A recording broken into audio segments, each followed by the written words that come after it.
Mga kapuso, karong buntaga atong makauban ang usa ka Mindanawan nga giingong dunay kasinatian sa aswang o wakwak sa ilang lugar. Ug kung duna bay pangontra aron dili atakihon o gituo ang aswang, atong sayron pinaagi ni Ismael Cabaro. Sir Ismael, mayong buntag ug dayon ta sa At Home GMA Regional TV. Kamusta na ka, sir? Okay, mayong okera sa kuha mo adiri sa Iligan. Mayong buntag kaninyo tanan. Sir, unang-una, mutuo ba gyud ka nga dunay naga-exist nga wakwak o aswang ning kalibutana? Tuo ako kay basyo sa ako ang kasinatian, dugay naman galing panahon na, bughantod karon gani, ga-exist ka na sila. Nagpakita sila, dili man sila hulagway, sayop kung dili tao. Sir, unsa bay mong kasinatian kaniadto labot ni ining mga aswang? Nakakita na bagayod ka personally og wakwak? Akong panuigon adto 13 years old. Galakaw mi gikan sa Tubaran dalan paingon diri sa Gion kay nag-hike rami adto pauli kaubad akong isa ka igagaw. Nakauna man ko sa yaha gamay ug lakaw ang among gigamit kuan sulo kay nato isa na og kakauban nagamit siya og flashlight. Akong nahinumduman nga do namin na sugat nga tigulang nga babae pagdayon niya duol sa kuha ala isa ba na di kalit day anang iyahang aksyon tindog. Ang iyahang mata, di man ubos, paana man iyahang kuhan, murag incheck, magana. Paana iyang mata din, pula na yun. Ito, nakapanangpit ta sa ampo yun sa kaitas ana. Sa mali, palayo kami sa Panuay. Sir, how about imo mga higala o imuhang mga banay naka-experience sa pud ba nga giatake aning mga gikaingon nato nga aswang o wakwak? Katong dito na sa syudad, nagsag-og kami sa akong magulang. Samtang akong magulang, siya ang gabumba, ako ang gasalod sa mga galon. At tingala ko kay naamay kalit ni haguros nga hangin, nga kusog kayo. Pagtanaw ko, nakita ko dayon nga laing kayo og naong nga iro, ana man tong iyang dalunggan, mura og sungay, mura gana ba nga sungay, gasugat, gana. Mura natik kadagko sa baka. Tan-aw siya sa amo Ingko gakuyawan ko kay basin niya glasmagan akong magulang ko to nakasyakit ko sa akong magulang Manong, naay hayop ko, naay iro sa imong likod. To paglingin niya, pagtan-aw niya sa iyang likod kay nakita man niya. Dagan mi diretso gitaskwat niya ang galon. Ingon din siya nga, unsa to nga klase nga iro nga mura og nati nga nati sa baka, lain kayo magnaong, taas man og simod, dayon, di man to baka.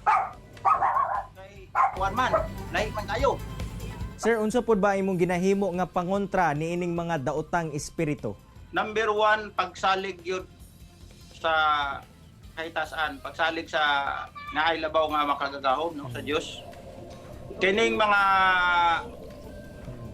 espiritu o mga daotan, ang tao manggut magpagamit sa dili maayo nga espiritu kaniyang way klaro nga espiritu mo na sila nga I don't know kung naa pa ba sila kaluwasan pero para nako mura bag ilan hang gibalikya ang ilang lawas ngadto sa Panuay no ang ilang kalag ilan ang gibalikya kay ang tao dapat siya magsalig lamang sa isa ka Dios nga makagagahom walay pakgang ni ana gawa sa gahom sa Dios. Sa ako ang pagkabantay, magilanat ko ba? Dili maayo para sa ako makakita ko sa ilaha kay magluya akong lawas. Nakauna-una akong mama nga patambalan ko sa mananambal.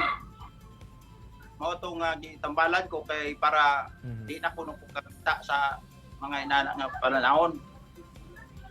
Ang naitabo lang kay wala na ko nakakita pero akong mama mo nakakita na po balhin sa iyaha. Before sa sindong, nagbalik akong pananahon nga dili maayo. Daghan mga pakita sa ako ang mga katingalahan. Unsahay lagi kay na dili ko gay gatuo kaning mga pananahon nga basi mga una ra gidaw ga sa una-una. Sir, karon ba nga anaa na ta sa modern world? Hangtod karon ba na bagihapon ning mga gikaingon nato nga wakwak? Sa karon panahon na sildam siya, panalagsara siya makita sa syudad, no? Kasagaran yon sa mga bukid-bukid. Ako nagtuo nga kasagaran ni sila magpakita gabi. Kung sa sentro sa syudad, hayag kayo, lagmit kontrahan ang ilahang gahom sa kangitngit, sa kahayag. Plus, ang tao dako pod pagsalig sa Ginoo, nawala na ang espiritu sa kahadlok, nagpatigbabaw ang espiritu sa kaisog ug kanaang dili ba magtuo. Lahi man ang sa unang panahon gatuo ta sa ilaha, mura man og ato silang gidaig. Ang importante nga dako tag pagtuo ngadto sa Dios kaysa kaning sa ilahang gahom aning mga dili way klaro nga espiritu, no? Kani ang mga tao nga nag-adapt na diri sa Iligan, murag pamilyar kayo ang ngalan nga Caridad, Asuncion, Taring, Damian, kana nga mga ngalan humon kayo nga sa mga tigulang nga mo na bantayanan nga masig masugat imo na. Ug gani karong panahon na murag na pa, pero wala na sila nagpuyo sa kuan, wala na sila nagpuyo sa syudad. Nakakasagaran sa bukid. Ug alaot pod kayo, luoy kayo ang ilang kahimtang karon, ang ilang kahimtang kay di gyud maayo, dili pa wala bay asinso ba. Walay klaro nga edukasyon kay ako nakita sa ilaha murag di man gabot kabinyo. So kung katong namin nyo, naka-anak man, anak pa mo masalo ng punto sa bata nila. Kasagaran man walay asawa, walay dalaga man nga gulang. Daghang salamat Sir Ismael sa imong oras ug gigayon nga gihatag sa At Home with GMA Regional TV ug amping pirmi sir. Daghang pong salamat Sir Cyril. Ang Ginoo mag-uban ka ninyo uban sa mga panalangin nato nga unta malayo kita sa pandemic matag usa. Amping-amping santa sa matag usa dili lamang sa kiniang wakwak kundi sa pandemic.